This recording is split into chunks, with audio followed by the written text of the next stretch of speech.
All right, so everybody, this is James Petty. He's an architect. He's in, you're outside of New York City, is that right? Just north of New York, sometimes in New York City, but we bought a house about an hour north of New York City just prior to COVID, and I've been out here for most of the COVID times. Okay. So near New York, like I said, James is an architect, and he's also the author of Architect and Developer, a guide to self-initiated projects. And some of you have watched the video of James on the show that I do every Thursday called Context and Clarity Live. And James, like I told you, we got into a conversation one night here during class, and I don't even remember what we were supposed to be talking about, but we went way in on architect as developer and design build and things like that. And so a couple of people said, "Hey, can we get somebody to talk about architect as developer?" And I said, "Yeah, I think we probably can." So thanks for joining us tonight. This is ARCH620. It's pro practice at Ball State in the MArch program. We're actually in Indianapolis. Ball State moved the Masters of Urban Development and Master of Architecture down to Indianapolis. So Wow. we're basically in downtown Indianapolis right here. So this is the class. Nice. Yeah, one of my good friends went to Ball State, but he was at the other campus. What's his name? Thomas Friddle. Oh, that's, you I told think he me. graduated like 2012 or something. Yeah, you told me that. I forgot about that. All right, sorry. Okay, so my name is James. I studied architecture at the University of Houston for a Bachelor of Architecture, then went over to Europe for about 5 years to work in London and then in Germany. And then subsequently went back to Yale University to get a graduate degree. And then from there, I moved to New York. So basically, when I graduated from Yale, I by that point I was already jaded in this profession. If you're in the master's program, maybe some of you guys have already worked and have already experienced some of that. But if you haven't, you will. And you know, a lot of things in this, a lot of people will continue to tell you. I'm sure people in school will tell you that this industry is broken in a sense.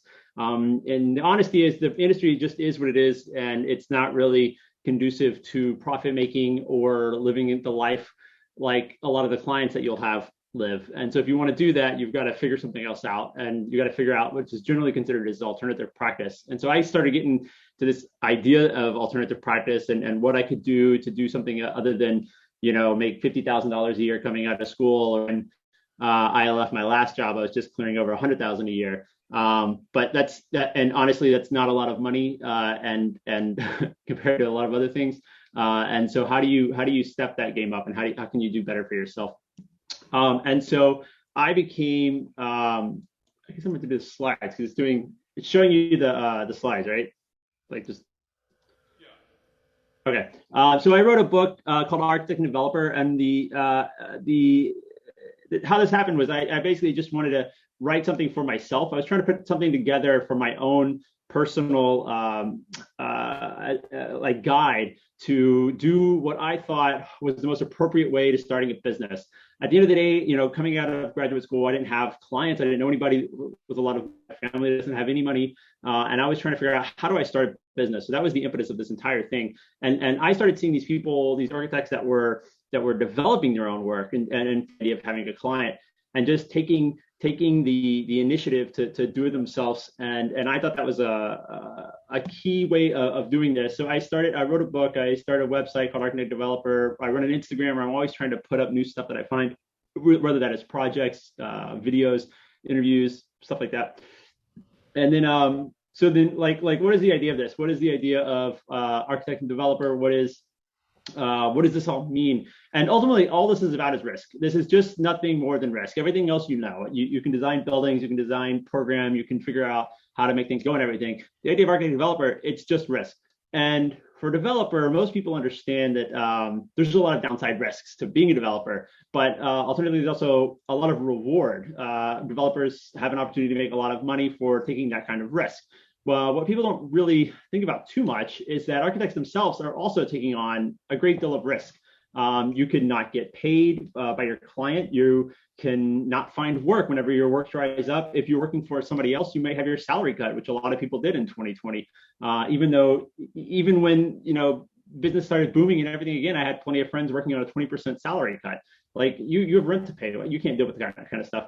And all of this kind of risk comes at a fixed fee, sort of a capped ceiling that the architect experiences. And so the idea of a lot of this is to try to consolidate professions and align financial interests.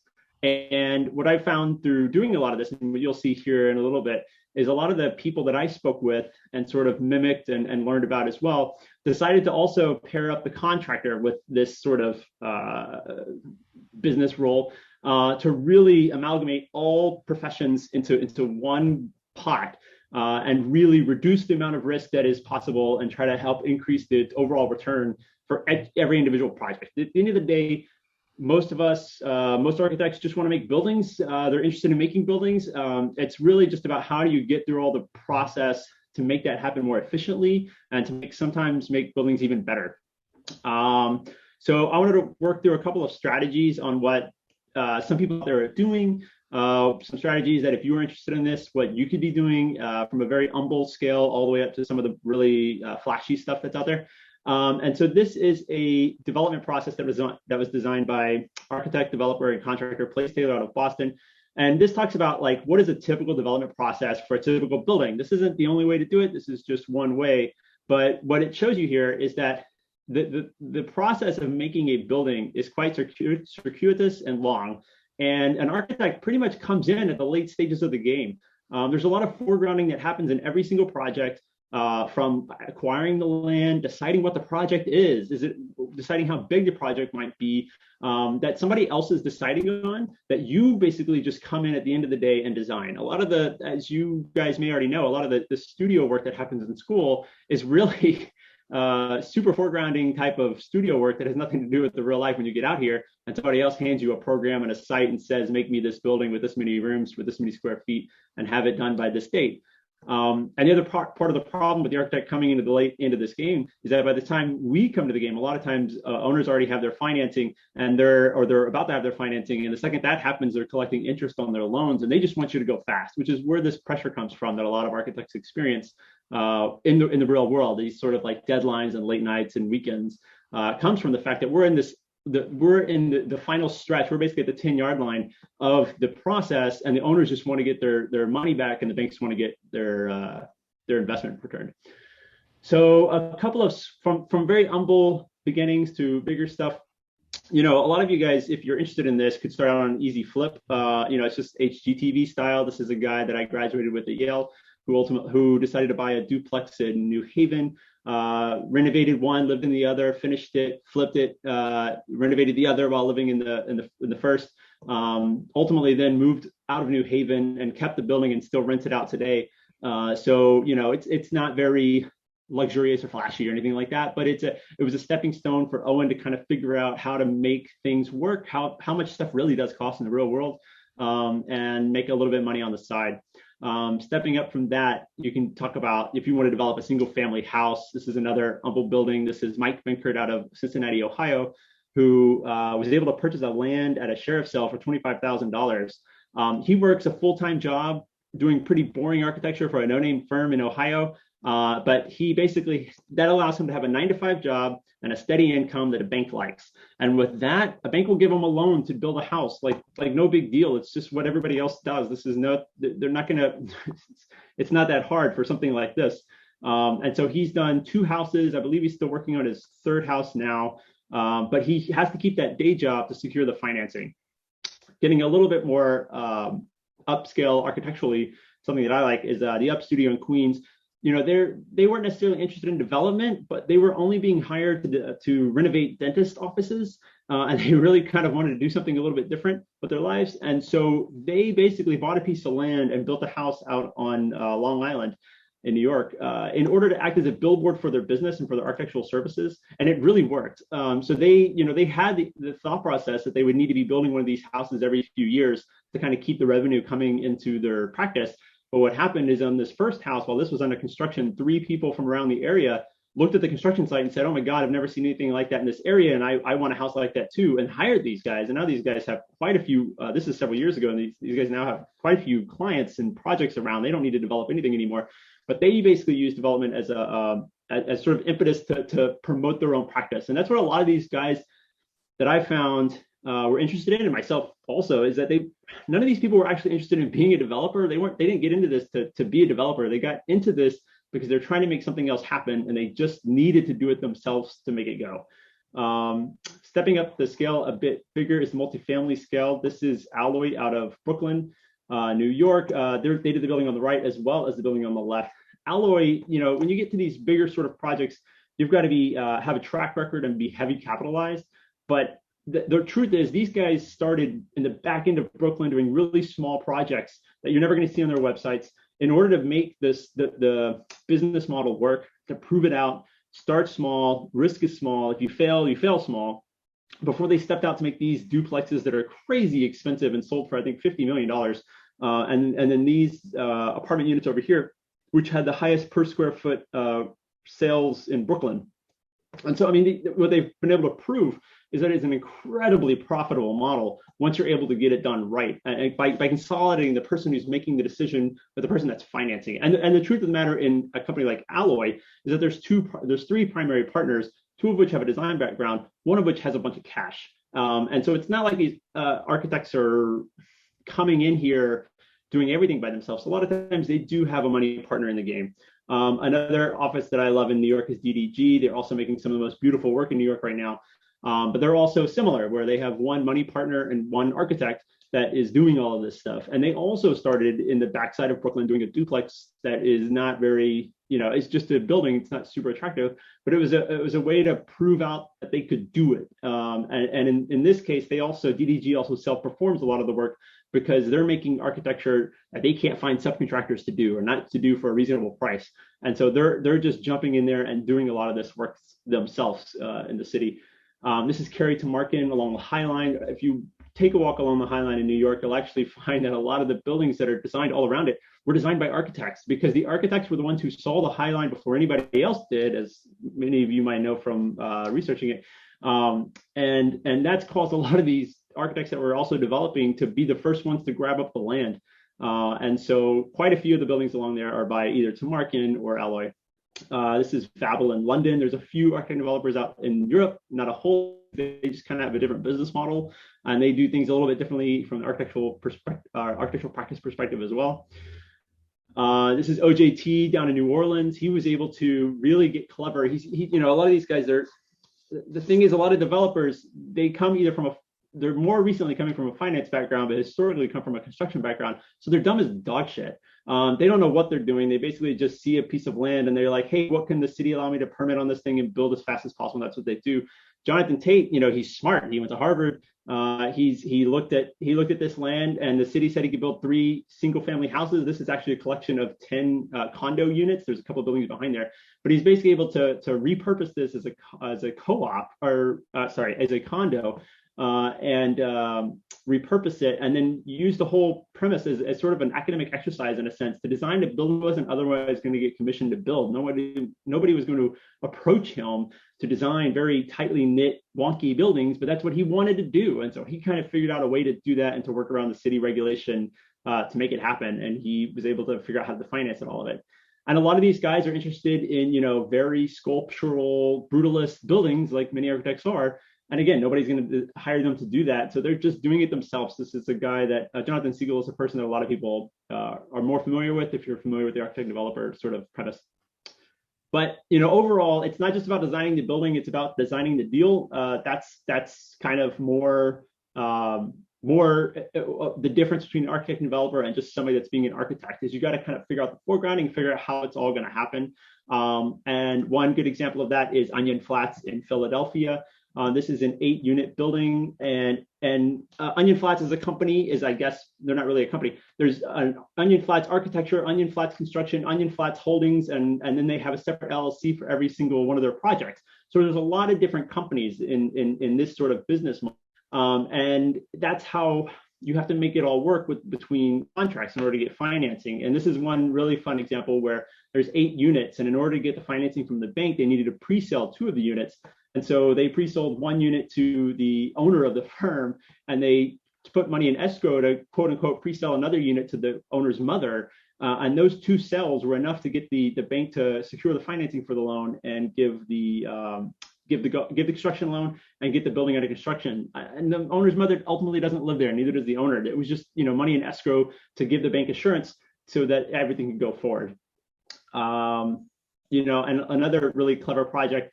This is in Seattle, Washington. So the owner of the blue building here, the little blue house, knew the architect of Hybrid, Rob. So approached him and said, hey, I've got this house. It's too big for me. I don't want to leave my neighborhood. I love my neighborhood. But I know that if I sell my house to anybody, they're going to tear down my house and they're going to build a bunch of condos, because this person also had this big side yard and backyard here that a lot of other houses didn't. And there it was going to destroy the neighborhood just like every other new development was doing. So he wanted to stay in the neighborhood and maintain the character. Well, if you sell your house, you're not going to be able to find anything else in the neighborhood anyways, because what are you going to do? So he worked with the architect, and he basically sold the land to the architect, Hybrid. Hybrid built all of these condos as of right around the house. The owner of the house then moved into the condo, and then the Hybrid sold all of the rest of it. So Hybrid ended up making quite a bit of money off of it. The owner made a lot of money off of it and got to stay in their neighborhood and get a newer, smaller unit, which is what they were looking for. And the character of the neighborhood, stayed in place, other than obviously the modern building, which the architect loves and the client, I guess, it did as well. I don't know. But it's sort of a atypical deal and atypical development you wouldn't normally find out there. It's not just finding a piece of land and building on it, or finding a land, demolishing a building and building on it. It's sort of working with neighbors in a different way, and a lot of that would not have happened with a standard developer type of mindset. That was kind of interesting with that one.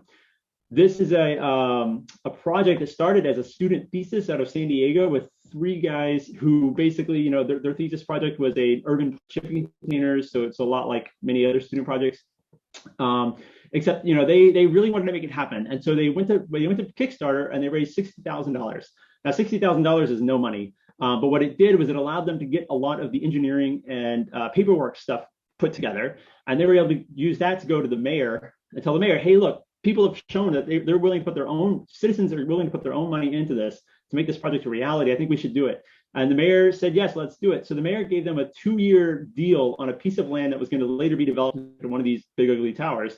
And so that gave them, now they had more momentum. They used that momentum to go to investors and say, hey, look, the mayor's giving us this super cheap lease. We've already raised $60,000. The city wants this. It's all green lights. And they were able to raise another $200,000 to start financing this thing. Then they were able to find vendors who would pay RadLab. RadLab is the name of these 3 students that this little firm that these 3 students invented as they were graduating. They paid RadLab to buy the containers, design the containers, and then to rent the containers on this park, which became incredibly successful in downtown San Diego and very popular, so much so that when the 2-year lease was up, this was about 3-4 years ago now, when the 2-year lease was up, the mayor said, hey, this has been great for the city. How about we give you this other site and you move all these containers over there while this building gets built? So that's happened. And now they have a second site, and I believe they're going to probably end up with a third. It's kind of an amazing little project that really just started as a student project in a school. And the initiator for these 3 guys to start a firm, run a firm, be profitable, and now start getting other work as like really young 20-something-year-olds. So cool, all this is great, whatever. But the real reality is that nobody has any money, and unless you're in school for other reasons, you probably are not really wealthy. But the truth of the matter is that development doesn't happen because rich people have money. Development is really about using other people's money. And there's a lot of different ways that you can do that, and a lot of different methods that people go about developing using other people's money. Other people's money is the best money, really, just as long as you get it back. So the first way is through investors, and that might look at something like you have investors where you give them a 10% preferred return and a 50-50 split after. There's all kinds of different ways that might get mixed up. Another kind is through partnerships. So you might have partners on a project to where the partners put in. You broke up a little bit when you were explaining partners. Can you review what the step 2 with partners is, please?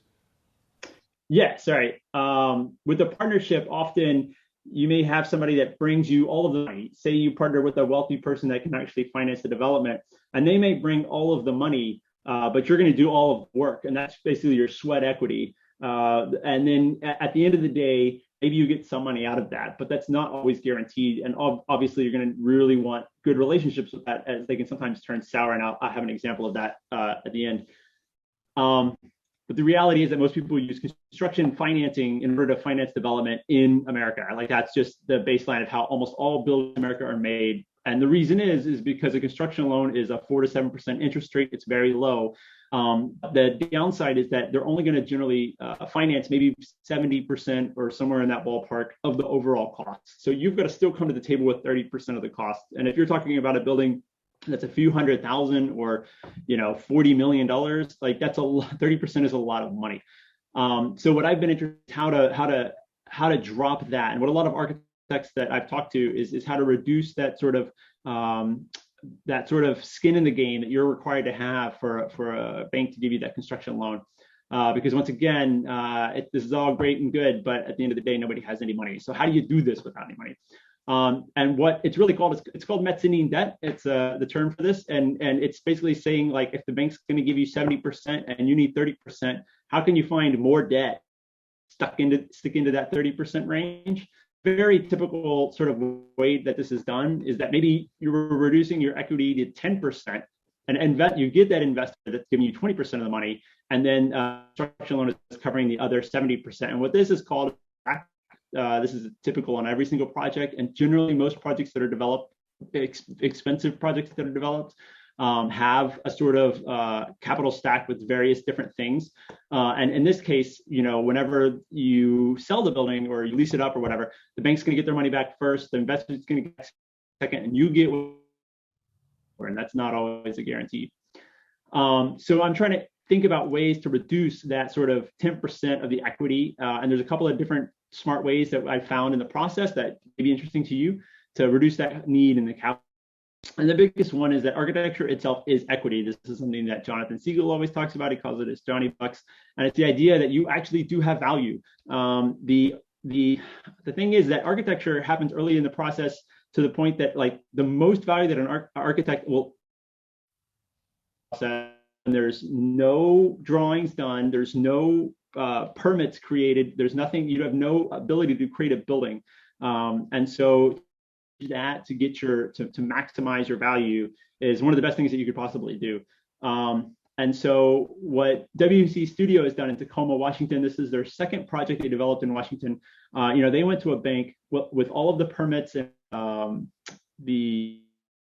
to start the construction and all of the drawings. And they went to the bank and said, hey, this is worth 7% of the project that you should see as value. And the bank realized that. And so what they were able to ultimately, not to put any actual cash dollars in on this project, they had a 75% construction loan. They had purchased the land at representative 18%. The architectural services were 7%.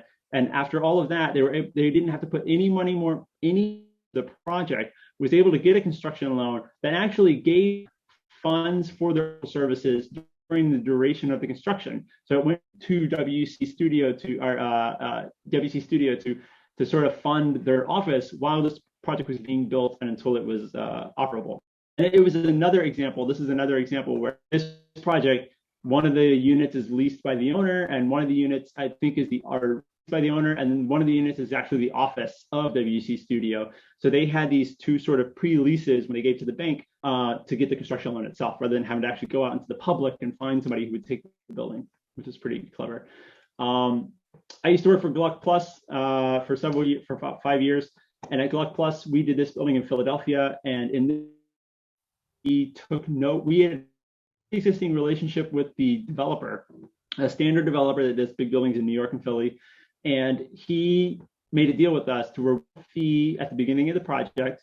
We took no fee to design the project, and we helped build the project. Alongside, he's also a contractor. And for all of that, Gluck Plus % of this building, it's a rental building. And this was finished, I think, in 2017, maybe 2018. And since 2018, we've been collecting rents every month on this building to the office. And that actually helps that, at her beginning, you got to be able to have the employees to fund all of that. But ultimately, over the last couple of years, it's helped subsidize a lot of the peaks and the valleys of what happens in an office to maintain everything going forward. And I think having overall passive rental income to an architecture office is one of the an idea that a lot of people are really trying to look for. But one of the more interesting things of trying to reduce that capital stack that's been coming on lately is called crowdfunding. And so this is regulation, the Jobs Act. So prior to 2012, the only people that were allowed to invest in what is called for buildings, for what investments, were accredited investors who needed to have a net worth for 1.5 or $1 million or a really high salary. Anyways, the Jobs Act in 2012 reduced that. This is Regulation D, which was the first one. And Kevin Kavanaugh was able to raise $1.5 million as part of his large capital stack. So this was, he didn't crowdfund the whole building. All he did was kind of money that was the delta between what the bank would give him and the overall cost. So but in 15 months and $200,000 of attorney fees, it was kind of insane. And so he didn't necessarily want to go that route again, but made it a little bit easier, which was called Regulation CF, which is what this is in New Orleans by OJT. He was able to use regulations, third party change. This is basically like Kickstarter, small changes like Kickstarter, but for real estate. And they're already an accredited investor, meaning all you got to do is give them all the paperwork and get you the ability to money all over the United States. He was able to raise $95,000 as part of a larger capital stack to build these two buildings here. OJT likes to build some kind of funny stuff around town, so you get, whatever you think about this. But again, he didn't crowdfund an entire building. That's not what this is. His crowdfunding of a larger capital stack, which included the construction loan, and again, his own architectural services. So he used no cash in this deal. But he had to fund his staff to do the drawings and get the permissions to build and everything like that. And then he did the crowdfunding, get the construction loan, and boom, off he goes. So why not? What's so bad? And everybody do this. Why doesn't every architect do this? Why isn't this the greatest thing since sliced bread? This is Hybrid again in Seattle. This is his second project. His first project was kind of like his first project got him $80,000 in cash of profit.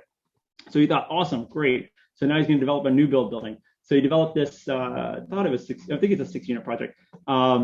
And while this building was under construction, it took 3 years. 2008 happened and the recession happened. And suddenly the property values completely dropped. And he ended up having to sell this. And ultimately, he was able to make $50,000 in profit. But that's $50,000 in profit after working for 3 years. That's less. He could have worked at McDonald's and made more money. Ultimately, the exposure gave him work later, so the experience was kind of worth it, I guess. But in so many ways, this project was a massive failure that Rob was very open to talk about because he didn't lose money, but it wasn't worth his time to do this for 3 years of his life, and all the stress from construction is crazy. He also built it. This again is DDG in New York. This is a very contested building in the Upper East Side. A lot of people really hate it. I absolutely love it. There's more arches towards the bottom, and there's a lot of really funny stuff.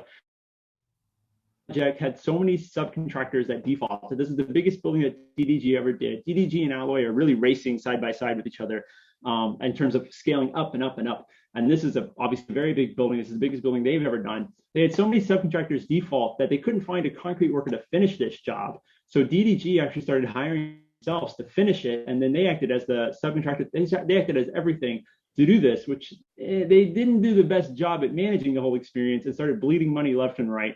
So they ultimately laid off almost all their architectural staff in 2019. And then last I heard, pre-COVID, they were pushing the design partner, the architect, out of DDG. Like I said, there's a money partner and a design partner because they didn't want to do this anymore. They were tired of this whole, like, we're doing everything. We're the owner, the architect, and the contractor. And I mean, ultimately, when this building gets leased up, it's so massive that it's going to make so much money. But, the whole process is just maybe a little too intense for them. And I'd be curious to see what happens with DDG in another year or two. I mean, ultimately, previously, they had made so much money on all of their projects. I mean, even Matt Damon lives in a DDG building. So, I mean, they do good work. And then this is Barrett Design. Alex Barrett is a fantastic guy. Started with little brownstones in Brooklyn, started stepping up the scale again and again and again. And then he did 2 buildings at the same time. This is one of them under construction. There's another one about similar size, both of which were the largest he'd ever done. he got way in over his head financially. The buildings took every building takes longer than you think it's going to take to build. Just tell my wife that. And so he started losing money, losing a lot of money because he had two of these things under construction at the same time. Laid off all of his staff, moved into a WeWork. This building was finished, I think, 2 years ago or a year ago, and it's still not completely sold. So I don't know how he's doing financially. But when I talked to him about 6 months ago, he stopped Barrett Design and he got a day job at a developer firm, just being an employee. Because because of the way the capital stack works, bank gets paid first, investors get paid second, he gets paid last. There's 2 apartments still in the market because those that aren't sold. I'm guessing he's never been paid for this. So after all this years of work, he still made zero on it. And if they sell, maybe he's going to make several $1,000,000. But if they don't, I don't know. So yeah, ultimately, this entire idea, it's about risk. That's my point of all this, is that there's a lot of upside. There's a lot of interesting things about it. A lot of it's about foregrounding what the project is, figuring out what the project is, doing a lot of the stuff that we used to love doing in academia and in studios that architects don't do in the real world, which is kind of like figuring out what it's all about. Why are you doing it? But at the end of the day, you have to make the risk for all of that. And you can lose your shirt, you can lose your business, you can lose your marriage. Alex also got divorced and all of this. And so, yeah, good stuff and bad stuff.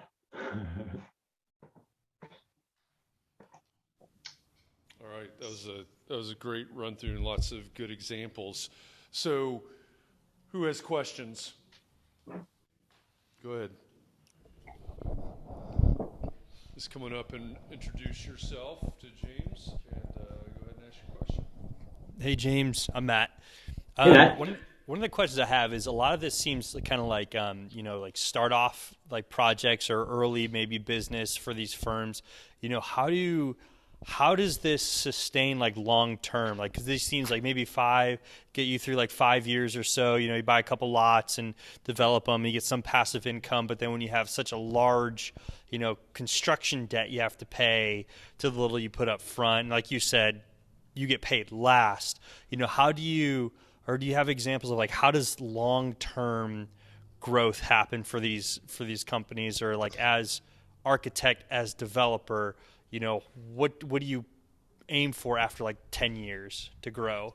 So there's like a handful of these guys or offices in general that are really making this all of their work, right? Like that's all they're doing. And they're doing, and like Alloy, the DDG, Carrie Tamarkin, but then Carrie Tamarkin got cancer and died. And then Jonathan Siegel, guys like that. Those are the only guys that are just only doing this. And a lot of the times, if you watch them, they're scaling up and up and up and up, and the buildings are getting bigger. Buildings are getting bigger by finances. So it's it started as a $50 million project, and it's a $100 million project. Now Alloy is doing a $1 billion tower in Brooklyn, like it's a massive tower.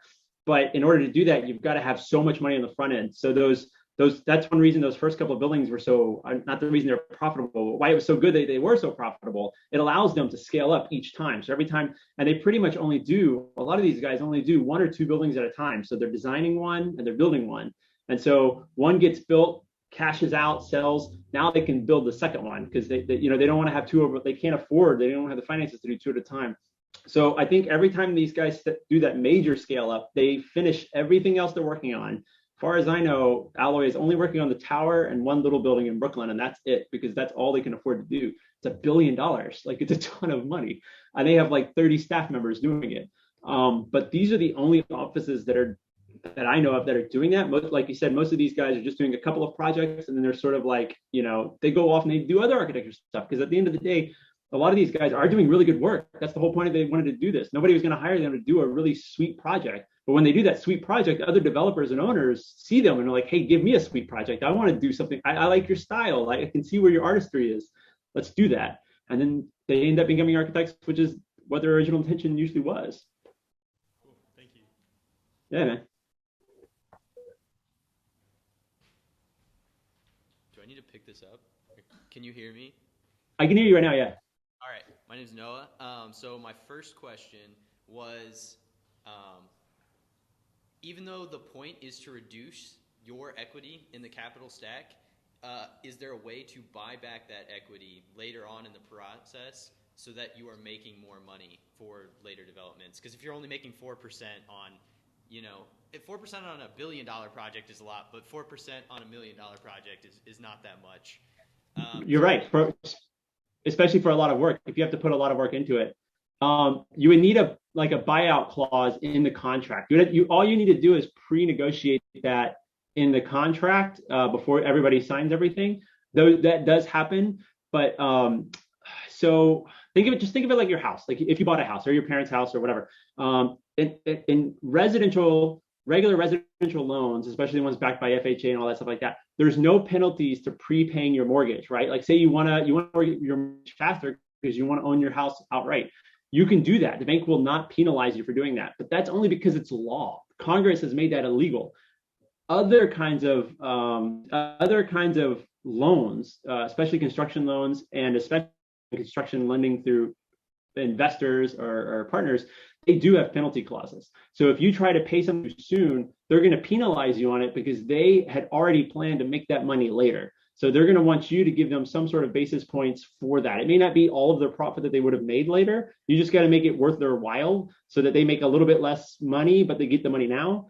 So you can buy out your equity so that if you don't have any money at the beginning, you need all of their money or most of their money, but then maybe midway through you got a little bit more money and you realize that it's going to be a fucking home run. Like you really want to sell this thing because it's going to make so much money. So you want your equity back. So that's when, but if you know that, you got to get in there and buy it, but it may cost you a little bit more than you think it will.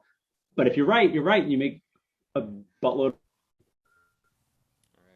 All right. The other question, well, I had two more questions. The next question is this a scalable process in any city, or do you see this as kind of an East Coast, West Coast process?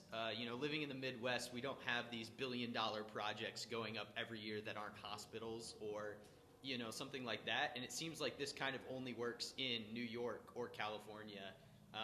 Is there a way to maybe make it work on a smaller scale while still making an a proportional amount of money?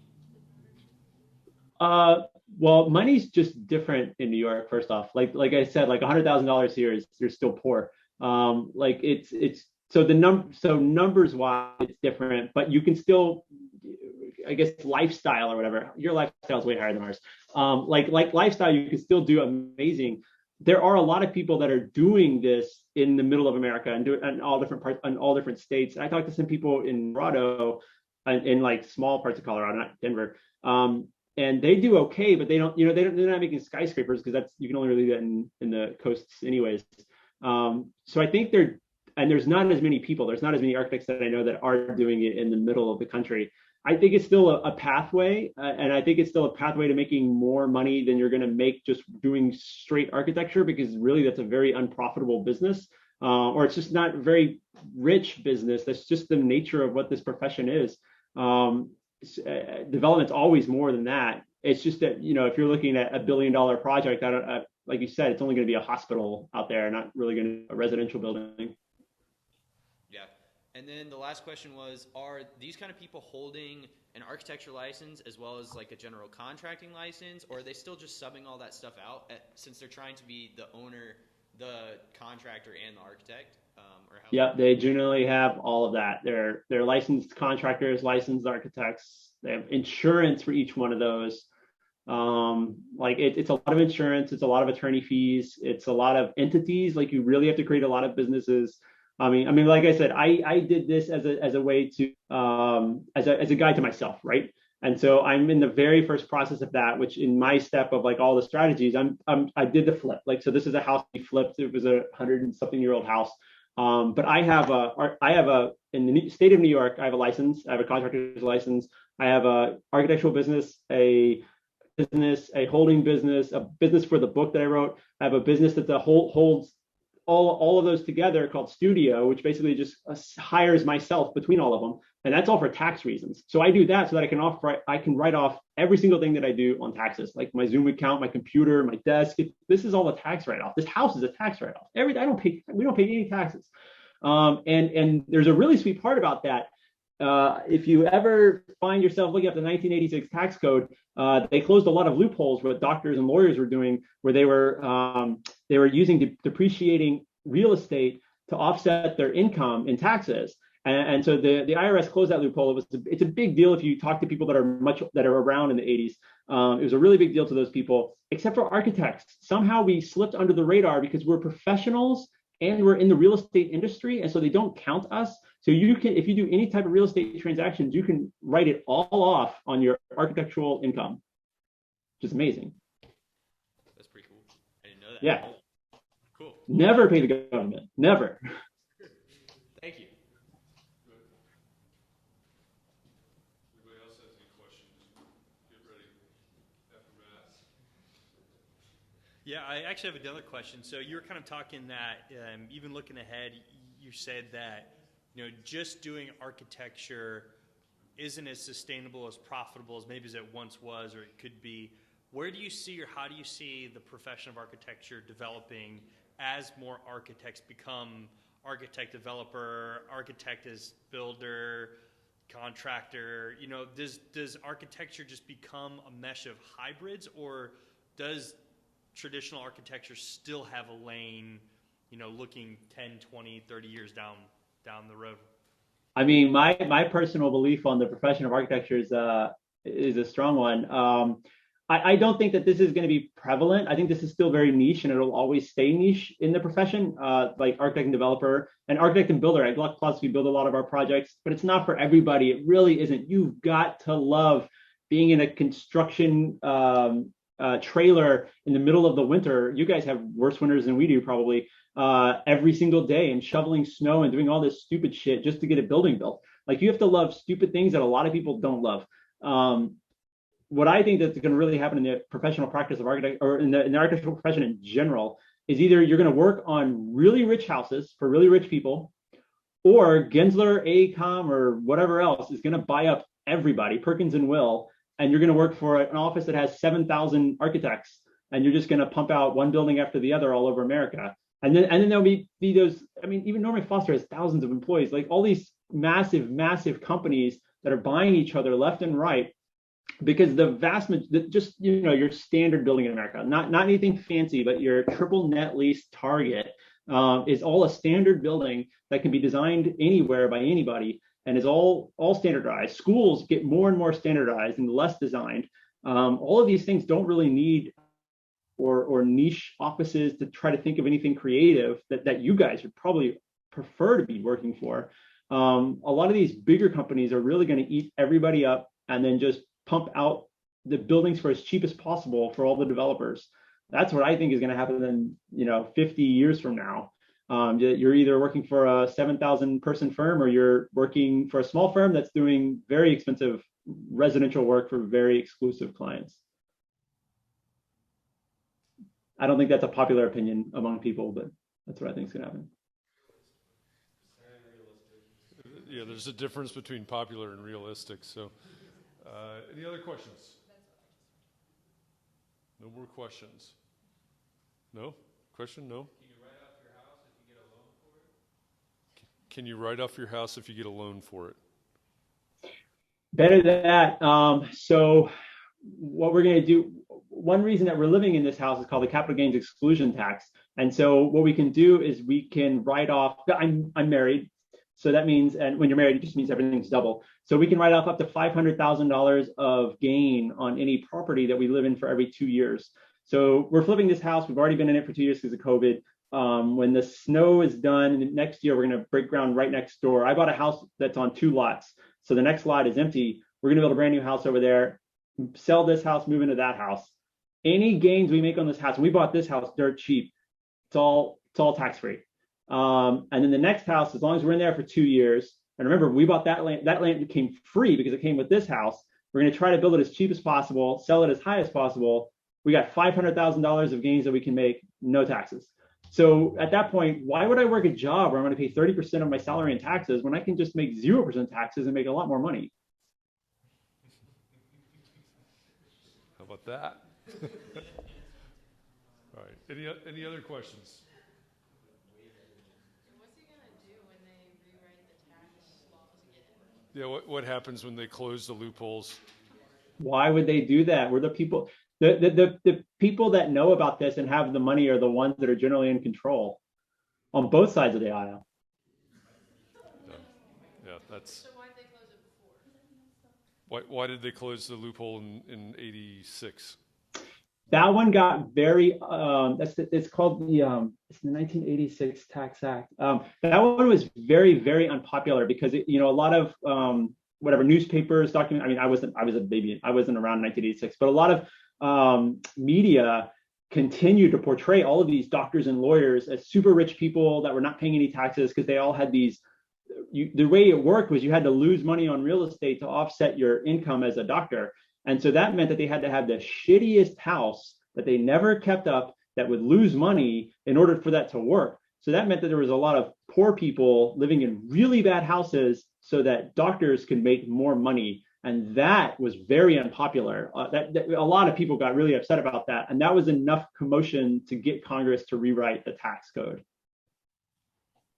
But the thing is that the real estate professionals, including architects, realtors, I think engineers, they kind of got under the radar on that. And because we're not really taking advantage of it or making a lot of hoopla about it, people don't think about it. They don't think about the poor architects. But the capital gains exclusion will never go away because every single homeowner uses that. So like if your mom and dad, your brother, your sister sells their house, they don't want to pay taxes on that. That's the whole point, is that you don't pay taxes when you sell your house and buy another house. That's what it's for. But if you're smart, you try to raise the value as much as you can on that, on the appreciation, and then you take that as a free gain. Good point. Any other questions? What's that? All right, no more questions? All right. James, thank you very much for joining us and explaining all of this to us. And, maybe in volume 2, you can profile one of these students. Yeah, totally. If you guys have any other questions or ever want to reach out, Jeff has my email. Always feel free. If you're in the New York area, let me know. We're always around. All right. Cool, James. Thanks. Really appreciate it. Thanks.